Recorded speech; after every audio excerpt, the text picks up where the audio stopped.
আসসালামু আলাইকুম রহমতুল্লাহ। সম্মানিত দর্শক, আজকে আপনাদের শোনাবো সেই ঘটনা যেদিন মাটি নিজেই মানবতার বিরুদ্ধে সাক্ষী হয়ে দাঁড়াবে। এ হলো সেই কাহিনী যখন অহংকার আর গর্বে মক্কার নেতাদের চোখে পর্দা টেনে দিয়েছিল। তারা বলতো, কিসের হিসাব? আরে এসব কথা ছেড়ে দাও, আমরা মক্কার সর্দার, আমাদের কি হিসাব হবে বলো? এগুলো সবই গল্প কাহিনী। আমরা মরার পর আবার জীবিত হব। এই পচা শুধু হাড়গুলো কিভাবে দাঁড়াবে? এটা সেই মজার উদাসীনতার গল্প যখন তারা ছোট কাজকে হাসির খোরাক বানিয়ে দিত। দেখো, একে একটা খেজুর দিয়ে জান্নাত কিনবে, এই তুচ্ছ জিনিসটার নাকি ওজন আছে। তাদের কাছে ওজন মানে ছিল শুধু স্বর্ণ মুদ্রা আর মক্কার আকাশ ছোঁয়া পাহাড়ের মতো সম্পদ। ছোট ভালো কাজ, ছোট গুনাহ, তারা ভাবতো এগুলো এতটাই হালকা, হিসাবের খাতাতেই উঠবে না। তারা জানতো না তাদের পায়ের নিচের ওই নীরব মাটি সব দেখছে, সব শুনছে এবং আল্লাহর হুকুমে প্রতিটি পদক্ষেপ রেকর্ড করে রাখছে। ঠিক সে সময় যখন তাদের অহংকার আকাশের সীমানা ছুঁয়ে ফেলছিল, তখন আল্লাহ তাআলা নাজিল করলেন এক সূরা, যে সূরাটির নাম ছিল সূরাতুল জিলজাল। মক্কার পাথর হৃদয়ের মানুষের ভেতরটাও কাঁপিয়ে দিল। চলুন সূরাটি সহজভাবে বুঝি। বিসমিল্লাহির রহমানির রহিম। পরম করুণাময় অসীম দয়ালু আল্লাহর নামে শুরু করছি। ইযা যুলজিলাতিল আরদু জিলজালাহা। যখন পৃথিবী তার কম্পনে প্রকম্পিত হবে। আল্লাহ তাআলা বলেন, একদিন এই পৃথিবী কেবল ছোটখাটো ভূমিকম্পে কাঁপবে না, বরং তার সৃষ্টির আসল কম্পনে কেঁপে উঠবে। এটা এমন এক ভূমিকম্প যার জন্যই যেন এই দুনিয়াকে সৃষ্টি করা হয়েছিল। তখন সবাই বলবে, জমিন ফেটে যাচ্ছে। হে আল্লাহ, এটা তো কোনো সাধারণ ভূমিকম্প নয়। এই কম্পন এতটাই তীব্র হবে যে মক্কার সেই বিশাল পাহাড়গুলো, যাদের তারা অটল ভেবেছিল, তা তুলোর মতো উড়ে যাবে। সবকিছু উলটপালট হয়ে যাবে। ওয়া আখরাজাতিল আরদু আথকালাহা। যখন সে তার বোঝা বের করে দেবে। বোঝা মানে শুধু মৃত্যুদেহ নয়, তার সঙ্গে সব গোপন পাপ, গুনাহ, নেকি, যা এই মাটি বছরের পর বছর বহন করে এসেছে, সবকিছু এক ঝটকায় উঠে যাবে। অকালাল ইনসানু মা লাহা। এবং মানুষ বলবে, এর কি হলো? সেদিন মানুষ ভয়ে চিৎকার করে বলবে, এই পৃথিবীর কি হলো? কেন এমন হচ্ছে? যে মানুষ একদিন বলেছিল, কিসের কিয়ামত, এই পচা হাড় আবার জীবিত হবে নাকি, সেই মানুষের সেদিন পালানোর জায়গা খুঁজে পাবে না। ইয়াউমাইযিন তুহাদ্দিসু আখবারাহা। সেদিন সে তার বৃত্তান্ত বর্ণনা করবে। বিআন্না রাব্বাকা আওহা লাহা। কারণ আপনার পালনকর্তা তাকে আদেশ করবেন। তারপর এমন এক দৃশ্য যা মানুষের কল্পনাতেও ছিল না। সেদিন মাটি নিজেই তার সংবাদ বর্ণনা করবে, কারণ আল্লাহ তাআলা তাকে সেদিন আদেশ করবেন।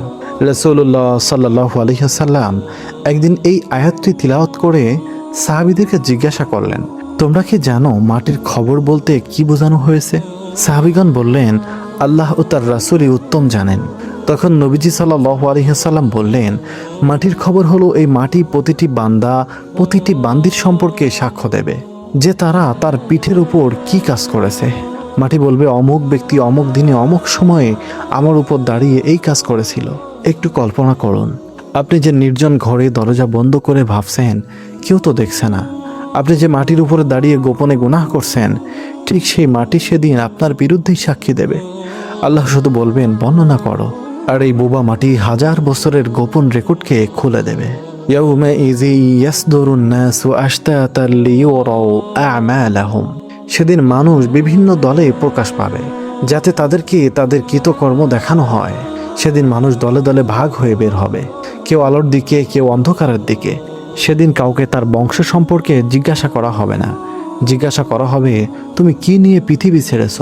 বংশ নয়, গায়ের রং নয়, তোমার আমলই তোমার পরিচয় হয়ে দাঁড়াবে। ফামান ইয়ামাল মিসকালা যাররাতিন খায়রান ইয়ারাহ। অতঃপর কেউ অনুপরিমাণ সৎকর্ম করলে তা দেখতে পাবে। ওয়ামান ইয়ামাল মিসকালা যাররাতিন শাররান ইয়ারাহ। এবং কেউ অনুপরিমাণ অসৎকর্ম করলে তাও সে দেখতে পাবে। এই সূরার শেষ দুই আয়াতে আল্লাহ চূড়ান্ত ফয়সালা ঘোষণা করলেন, যে অতি ক্ষুদ্র ওজনের ভালো কাজ করবে সে তা দেখতে পাবে। মিসকাল মানে হলো ওজন, জাররাহ ধূলিকণা, অনুপরিমাণ থেকেও ক্ষুদ্র, যা সূর্যের আলোয় ভেসে বেড়ায়। তুমি হাত নাড়ালে ঝিলমিলিয়ে ওঠে, সে ধরনের সূক্ষ্ম হিসাব।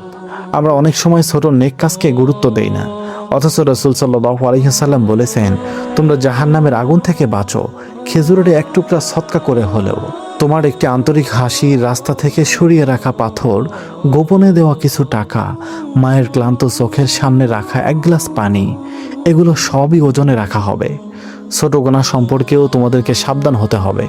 মা আয়েশা রাদিয়াল্লাহু তাআলা আনহাকে রাসূল সাল্লাল্লাহু আলাইহি ওয়াসাল্লাম বললেন, হে আয়েশা, তুচ্ছ ও ছোট গুনাহ থেকে বেঁচে থাকো, কারণ আল্লাহর পক্ষ থেকে এর জন্য অনুসন্ধানকারী বা ফেরেশতা রয়েছে।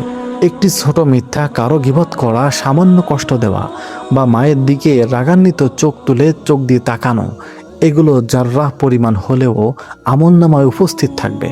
এখন কল্পনা করুন, আপনি দাঁড়িয়ে আছেন সেই মহাপ্রলয়ের ময়দানে। হঠাৎ আপনার পায়ের নিচের সেই পরিচিত মাটি কথা বলে উঠল, হে আল্লাহ, এই ব্যক্তি এই জায়গায় দাঁড়িয়ে পাপ করেছিল আর এখানে দাঁড়িয়ে করেছিল নেক কাজ। সব ফেরেশতার নজর তোমার দিকে। আজ আর কোনো গোপনীয়তা নেই, আজ ইতিহাস উন্মোচনের দিন। একদিন এক বয়স্ক ব্যক্তি রাসূল সাল্লাল্লাহু আলাইহি ওয়াসাল্লামের কাছে এসে বললেন, হে আল্লাহর রাসূল, আমাকে কোরআন পড়া শেখান। নবীজি সাল্লাল্লাহু আলাইহি ওয়াসাল্লাম বললেন, আলিফ লাম মিম র বিশিষ্ট 3টি সূরা পাঠ করো। সে বলল, আমি বিদ্ধ হয়ে গেছি, আমার অন্তর শক্ত হয়ে গেছে এবং আমার জিহ্বা ভারী হয়ে গেছে। নবীজি সাল্লাল্লাহু আলাইহি ওয়াসাল্লাম বললেন, তাহলে হামিম বিশিষ্ট 3টি সূরা পাঠ করো। সে পূর্বের ন্যায় উক্তি করে বলল, হে আল্লাহর রাসূল, আমার বয়স হয়েছে, আমাকে কোরআনের এমন কিছু শিখিয়ে দিন যা সংক্ষিপ্ত কিন্তু সম্পূর্ণ। অতঃপর নবীজি সাল্লাল্লাহু আলাইহি ওয়াসাল্লাম তাকে সূরা জিলজাল শেষ পর্যন্ত তিলাওয়াত করে শোনালেন। লোকটি বলল, যিনি আপনাকে সত্যসহ পাঠিয়েছেন তার কসম, আমি এর চেয়ে বেশিও করব না, কমও করব না। অতঃপর লোকটি চলে গেলেন। নবীজি সাল্লাল্লাহু আলাইহি ওয়াসাল্লাম বললেন, লোকটি সফল কাম হয়েছে, লোকটি কামিয়াব হয়েছে। কুরাইশরা একদা হাসতে হাসতে বলতো, মাটি কি কথা বলে নাকি? এসব তো গল্প কাহিনী। আজও অনেকে ভাবে, আমি ফেসবুকের ইনবক্সে কি করি কে দেখবে, বন্ধ রুমে মোবাইল হাতে কি করছি কে জানবে। কিন্তু সূরা আল জিলজালের উত্তর খুব পরিষ্কার, সব কিছু লিখিত আছে, মাটির রেকর্ডেও কোনো ভুল নেই। আজ যদি আমরা বদলে যাই, গোপন পাপকে গোপনে তওবা দিয়ে ধুয়ে ফেলি, গোপন নেক কাজ বাড়িয়ে দেই, তাহলে মাটি সেদিন আমাদের বিরুদ্ধে নয়, আমাদের পক্ষেই সাক্ষী দেবে। আল্লাহ তাআলা আমাদের সবাইকে সূরা জিলজালের শিক্ষা অনুযায়ী নিজের জীবন ও আমলকে গুছিয়ে নেওয়ার তৌফিক দান করুন। আমাদের গোপন আমল যেন সেদিন আমাদেরকে লজ্জায় না ফেলে, বরং মাটি যেন আমাদের জন্য বলে, হে আল্লাহ, এই ব্যক্তি এখানে আপনার আনুগত্য করেছিল। ভিডিওটি ভালো লাগলে সাবস্ক্রাইব করে আমাদের সাথেই থাকুন। ধন্যবাদ।